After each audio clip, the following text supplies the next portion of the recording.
నెల్లూరులో పలు అభివృద్ధి పనులకు శంకుస్థాపన చేశారు ఎమ్మెల్యే కోటమిరెడ్డి శ్రీధర్. ఎన్నికల్లో ఇచ్చిన హామీ మేరకు 60 రోజుల వ్యవధిలోనే 41 కోట్ల అభివృద్ధి పనులను పూర్తి చేశామన్నారు. తక్కువ సమయంలోనే పనులు పూర్తి చేసి ప్రజలకు అందుబాటులోకి తెచ్చామని చెప్పారు.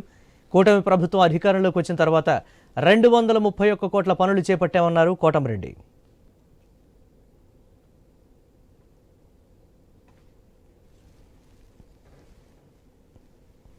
41 కోట్ల రూపాయల వ్యయంతో 303 అభివృద్ధి పనులు, రోడ్లు, కాలువలు, మంచినీటి పైప్ లైన్లు, నెల్లూరు రూరల్ నియోజకవర్గంలోని 26 అర్బన్ డివిజన్లలో 41 కోట్ల వ్యయంతో 339 అభివృద్ధి పనులు. ఈ అభివృద్ధి పనులు ఒకే రోజు 105 శంకుస్థాపనలు ప్రజల చేత చేయించాం. ఆ తర్వాత వారం పాటు కూడా ఎక్కడికక్కడ ప్రజల చేత శంకుస్థాపనలు చేయించాం. ఈ 339 పనులకి 41 కోట్ల రూపాయలు ఖర్చు పెట్టడం జరిగింది.